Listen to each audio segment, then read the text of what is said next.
You are having sex right now, not because you're in love, not because your body wants children, but because nearly every cell inside you is carrying the winning strategy of a war that began more than 1 billion years ago.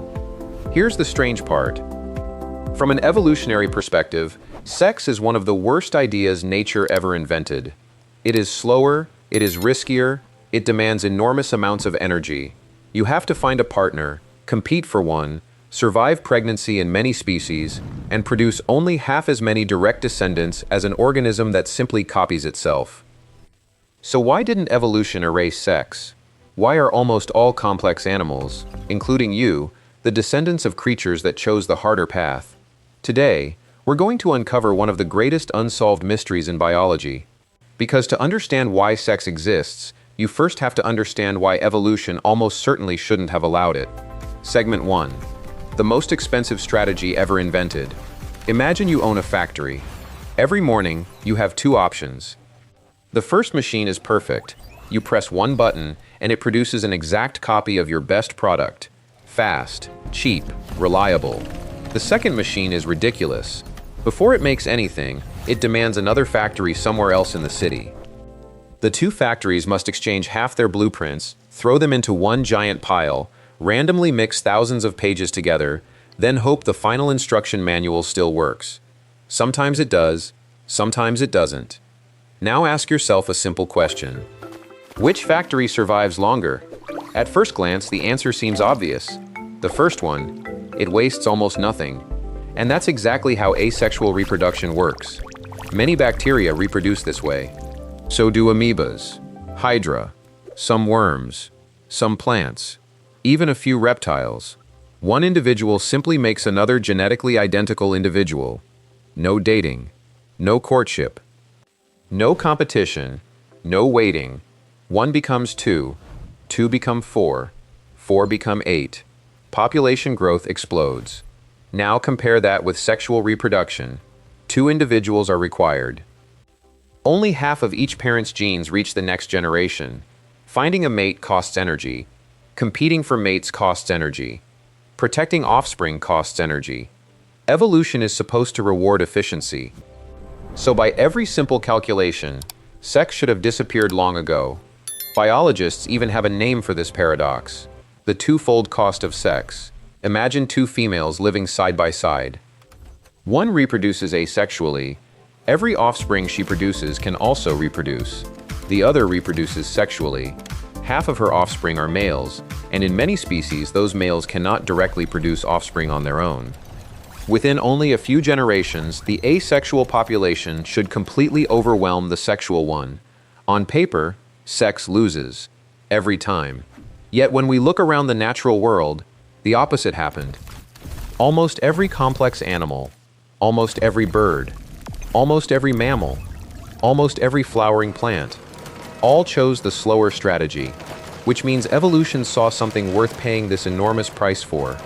Something so valuable that billions of years of natural selection never abandoned it. But what could possibly be worth that cost? Segment 2. The copy machine problem. Let's return to our factory. Imagine your perfect copy machine works flawlessly, day after day, year after year, century after century. Every product leaving the factory is identical. Sounds ideal. Until the world changes.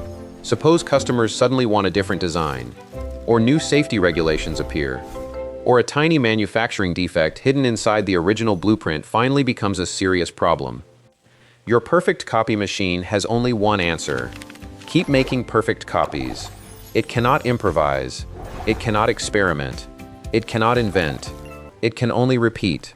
Now replace the factory with DNA. Every generation carries nearly the same instruction manual as the last. If the environment remains stable, this strategy works beautifully. But Earth has never been stable. Continents drift. Ice ages arrive. Temperatures swing. New predators evolve. New diseases emerge. Entire ecosystems disappear. A blueprint that was perfect yesterday may become a liability tomorrow. This is where sexual reproduction does something extraordinary. Instead of photocopying the manual, it shuffles the pages. Every child receives a different combination of genetic instructions, not completely random. but never identical. Think of evolution as buying lottery tickets. Asexual organisms buy the same ticket every week. Sexual organisms buy a new combination every single generation. Most tickets lose. Some are average. But every once in a while, one ticket matches a future the parents could never have predicted. That single winning combination may survive a drought, or resist a new disease, or tolerate freezing temperatures, or escape a predator just a little faster. Individually, these differences seem tiny. Across thousands of generations, they reshape entire species. This is why sexual reproduction isn't trying to create the perfect individual. It is creating possibilities. Evolution doesn't know what tomorrow looks like. So instead of betting everything on one blueprint, it spreads its bets across millions of different ones. And that changes everything. Segment 3. The ultimate card shuffle. So where do all these new genetic combinations actually come from? Surely your body isn't just throwing DNA into the air and hoping for the best. It isn't.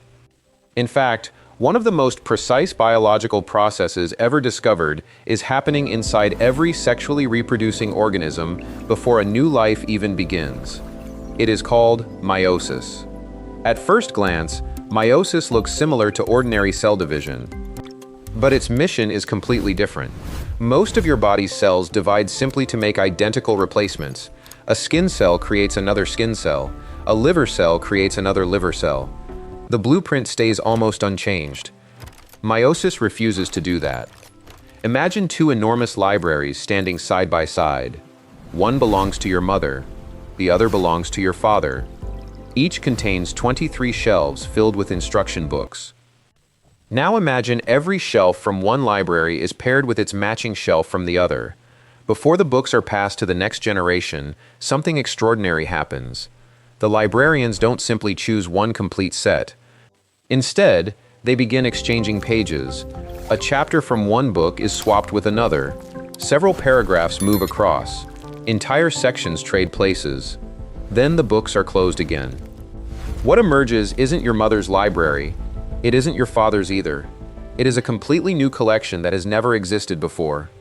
This process is known as genetic recombination. It happens before you were even conceived. And it means the genetic instructions inside every sperm and every egg are already different from one another. Now add another layer. Once those chromosomes have exchanged information, they are separated almost randomly. Think about a deck of cards. Even if the cards themselves never changed, every shuffle creates a different order. Now imagine each card can also exchange pieces with another card before the shuffle even begins. The number of possible combinations becomes almost unimaginably large. This is why brothers and sisters from the same parents can look completely different. Different heights, different faces, different immune systems, different personalities, different strengths. The same two parents. Yet every child becomes a unique biological experiment. From evolution's perspective, that's exactly the point. Nature isn't trying to repeat success. It is manufacturing variation. Because variation is the raw material evolution can actually work with. Without differences, natural selection has nothing to select. No winners, no losers, no adaptation, only repetition. And repetition becomes dangerous the moment the world changes. Segment 4. The race you can never win. Now imagine you wake up tomorrow. Everything around you has changed. Every lock in your house has been replaced overnight. Your old keys no longer fit. Would making thousands of identical copies of yesterday's keys solve the problem? Of course not. You would simply own thousands of useless keys. Nature faces this exact problem every single day. Because while animals evolve, so do viruses, so do bacteria, so do parasites. Every organism on Earth is constantly changing.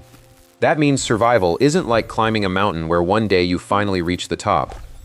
It is more like running on a treadmill that never stops. Biologists call this idea the Red Queen hypothesis. The name comes from Lewis Carroll's Through the Looking Glass, where the Red Queen tells Alice that in her kingdom, you have to keep running just to stay in the same place. Evolution works much the same way. Imagine a parasite discovers a way to infect a particular genetic pattern. If every individual in a population carries nearly identical DNA, the parasite has found the perfect target. One successful attack can spread rapidly through the entire population. Now picture a sexually reproducing population instead. Every generation looks genetically different.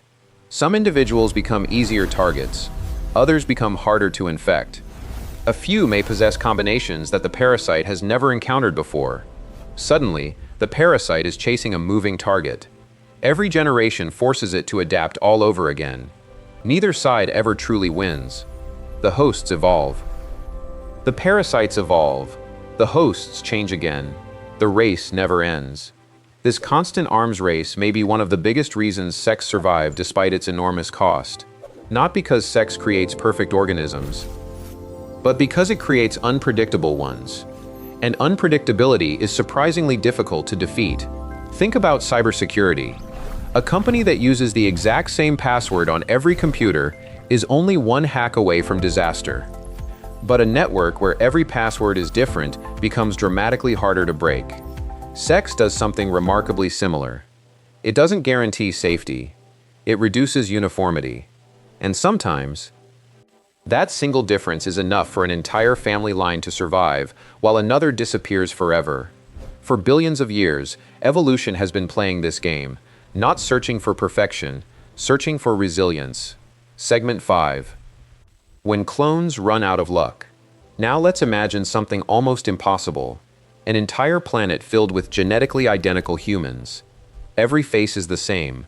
Every immune system is the same. Every biological weakness is the same. At first, life might seem remarkably efficient. Doctors would know exactly how every body responds. Crops could be optimized for one perfect genome. Everything would appear predictable, until one day, a virus arrives. If it discovers a weakness in one person, it has discovered a weakness in everyone. There are no unexpected immune responses, no rare protective mutations, no fortunate genetic combinations hiding somewhere in the population. One vulnerability becomes everyone's vulnerability. This is the hidden danger of genetic uniformity. Evolution doesn't fear weakness nearly as much as it fears sameness, because sameness creates a single point of failure. Imagine an entire forest planted with only one species of tree. For decades it flourishes. Then, a new insect evolves that feeds exclusively on that tree. Suddenly, the entire forest becomes one enormous buffet. Now picture another forest filled with dozens of different species.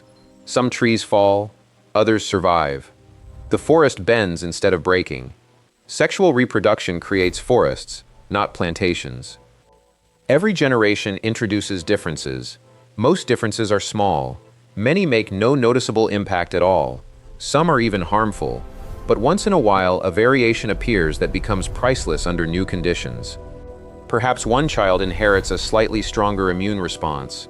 Another tolerates colder climates. Another processes food more efficiently during famine. No one could have predicted which traits would matter. That's exactly why evolution keeps creating them. It isn't planning for today's world. It's preparing for tomorrow's uncertainty. The future is always unknown. Variation is evolution's insurance policy. Segment 6. Why humans still follow the same ancient rule. It's tempting to think humans have escaped these evolutionary pressures. After all, we have hospitals, vaccines, agriculture, modern medicine. Surely natural selection doesn't matter anymore. But evolution doesn't stop simply because civilization becomes more comfortable. Every human being begins with a unique genetic combination produced through meiosis and recombination. No two siblings, except identical twins, receive exactly the same genetic blueprint. That diversity exists long before personality, education, or life experience begin shaping who we become. Some combinations influence how our immune systems recognize unfamiliar threats. Others affect how we process nutrients, respond to environmental stress, or interact with countless biological pathways. At the level of a single individual, these differences may appear insignificant.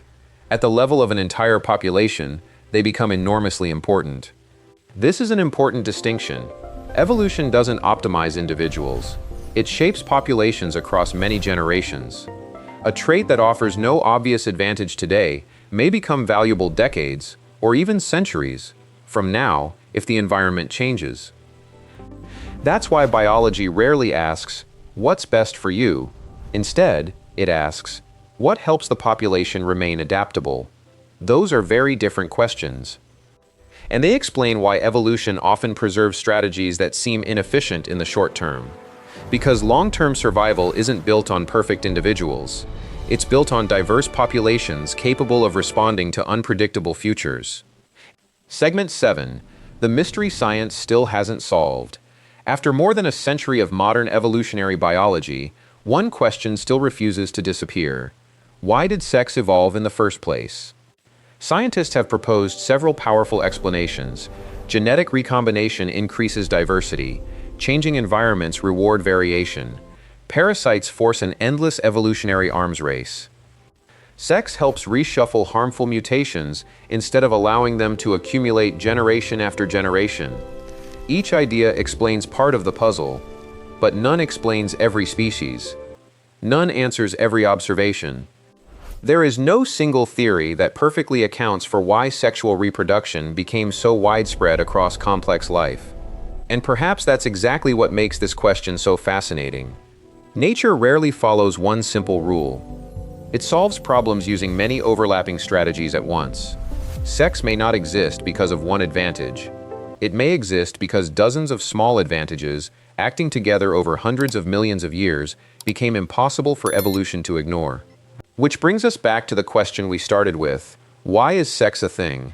Not because evolution chose the easiest path. It clearly didn't. Not because it was the fastest. It isn't. Not because it guaranteed survival. Nothing in biology does. Sex survived because life has never been trying to create perfect copies. Life has always been trying to create possibilities. Every generation becomes another experiment, another shuffle of the deck. Another chance that somewhere, somehow, one new combination will be ready for a world that doesn't exist yet. The next time you look in the mirror, remember this. You are not simply the product of two parents. You are the latest hand dealt in a card game that has been running for more than 1 billion years. Every chromosome inside you is carrying the history of countless shuffles that succeeded where millions of others failed. And perhaps the greatest lesson evolution has ever taught us is this. Survival doesn't always belong to the strongest. Sometimes, it belongs to the population that never stops changing.